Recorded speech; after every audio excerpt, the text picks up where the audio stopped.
Cabo Verde classificado e Uruguai eliminados. Que resenha absurda, para não dizer mais aqui para vocês. Fala galera aqui ligado no canal Jogar Fácil, eu sou o André Alves e no vídeo de hoje a gente vai fazer o nosso resumo aí, né? O nosso plantão da Copa.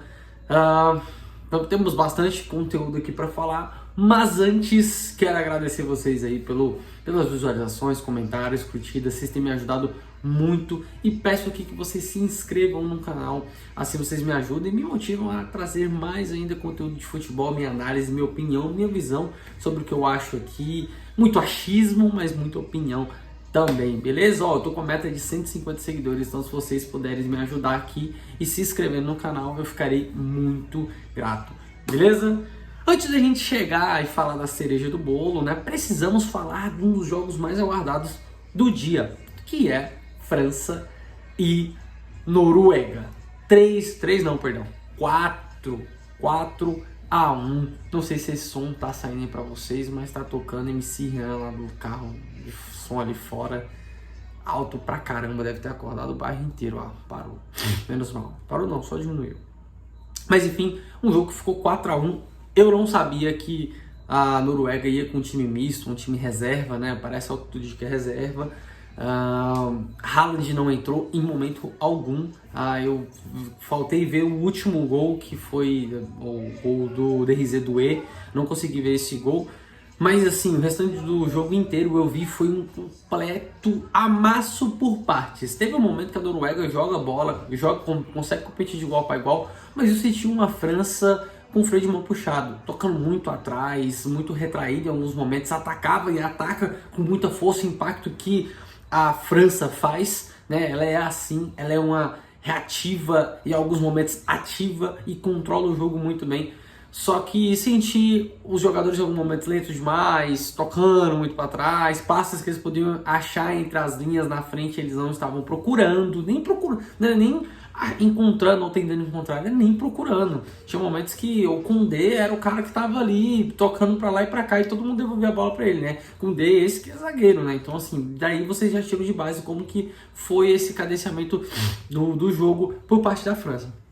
Noruega tem uma boa notícia, né? Porque o time, mesmo sendo reserva, fez uma partida razoável e decente, eu diria. O quarto gol meio que quebra, porque aí vira uma goleada, entre aspas, né? Porque acho que pra mim goleada é um 5-0, já é um chocolataço, mas 4-1 é um placar bem elástico. Apesar de ser a França uma seleção muito boa, a Noruega tem os seus momentos ali no jogo que cresce, um gol achado pela parte da Noruega, o primeiro gol, né, e único, apesar de ter tido o pênalti, cara, assim, eu tava na torcida pro meu bolão ter dado certo, porque eu tinha colocado 3-2 no bolão, achei que ia ser um jogo muito pecado, mas estava contando com um time titular, né, o que não foi o que aconteceu. Talvez se fosse o time titular, a gente pudesse ver uma França também muito mais incisiva também em alguns pontos. Eu tô falando incisiva porque, assim, os gols eles saem muito, como eu posso dizer, ao acaso. Parece errado, mas é que, assim, os 3 primeiros gols do Dembélé são gols que o Dembélé recebe a bola depois de eles conseguirem fazer esse volume lá na frente, empurrar e ficar brincando dentro da área, e ele recorta essa bola, tira dos zagueiros e chuta. Ele fez isso 3 vezes e os 3 gols foram muito nesse sentido, e no canto pro goleiro não pegar. O cara que tem uma habilidade absurda. Já foi The Best, já foi FIFA, perdão, The Best eu não tenho certeza, mas acho que já foi, mas pelo menos bola de ouro já foi. É um jogador que não deve nada a ninguém, joga uma baita bola. Minha visão deveu muito no Barcelona, mas na época que ele jogava pelo Barcelona, o time não jogava absolutamente nada. Diferente agora dele no PSG, é um Dembélé que joga muita bola e na França dispensa comentários, né? Detalhe, Mbappé com 2 assistências, né? Porque assim, apesar do Dembélé fazer todo o serviço ali, de chutar, de achar, de fazer os recortes, ainda assim o último passe dos 2 primeiros gols foi do Dembélé, tá? E aí teve o pênalti, como eu disse pra vocês, esse pênalti poderia ter deixado o jogo um pouco mais aberto, porque tem momentos, como eu disse, que a França reduz e recua demais e joga mais lento, e a Noruega tenta dar uma crescida, mas falta poderio técnico, falta habilidade, um contra um ou outro jogador consegue desempenhar isso. Acho que teve um rapaz, um jogador na ponta direita, se eu não estiver enganado, que desempenhou um bom futebol. É uma boa notícia para a Noruega, que pode ser que use esse jogador, não me recordo nem o número, nem o nome dele aqui agora, mas se vocês sabem, foi o cara que sofreu um pênalti, inclusive, tá? No vídeo próximo, se eu lembrar dessa informação, eu tento trazer aqui para vocês, beleza? Gente, ficou 4-1 um jogo entre França e Noruega.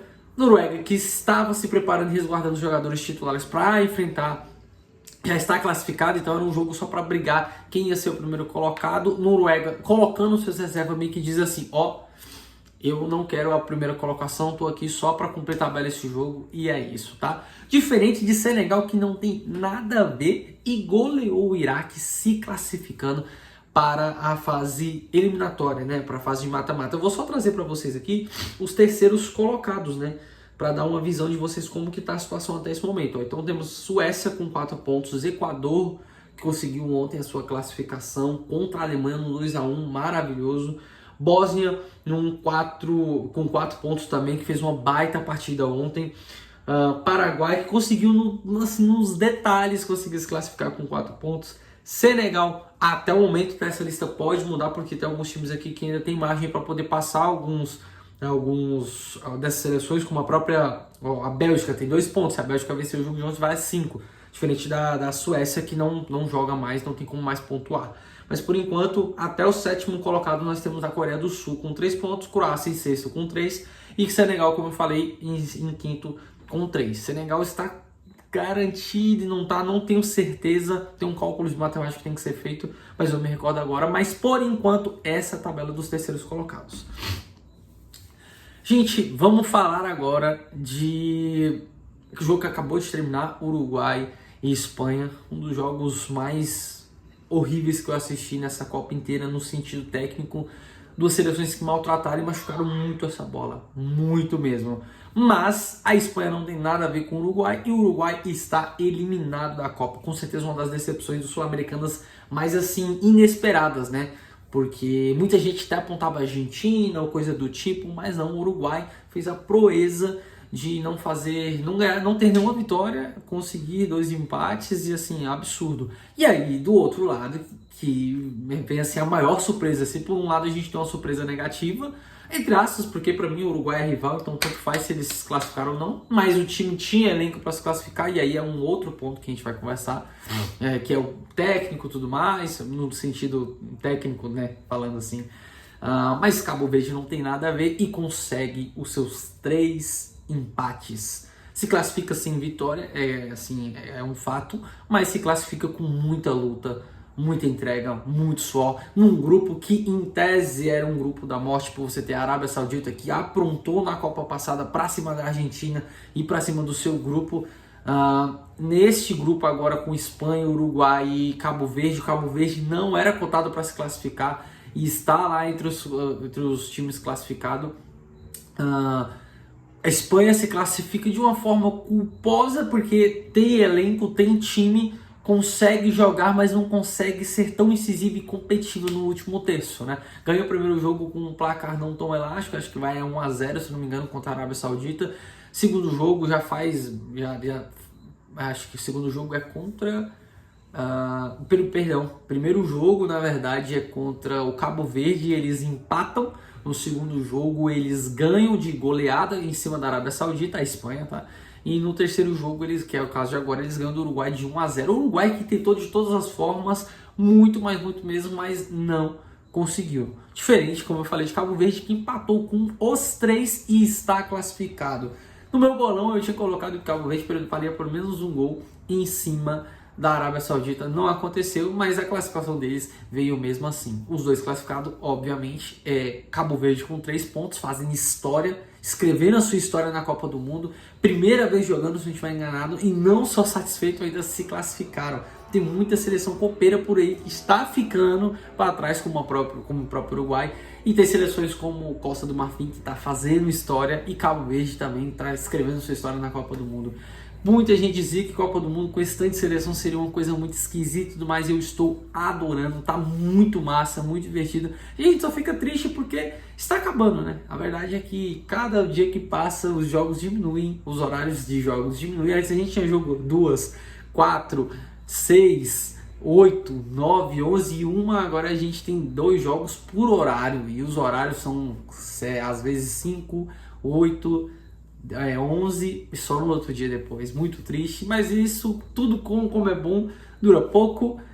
E a Copa do Mundo está chegando perto do fim, não está no fim, mas está chegando perto do fim, tá? Gente, esse foi o vídeo de hoje, eu espero que vocês tenham gostado. Se vocês tiverem gostado, clica no joinha, se inscreve, que vocês vão me ajudar muito. Eu tô com a meta de 150 inscritos e vocês vão me ajudar demais a conta se puder compartilhar ou pelo menos se inscrever no meu canal. Beleza? Eu sou o André Alves, eu vou ficando por aqui. Valeu, falou e fui!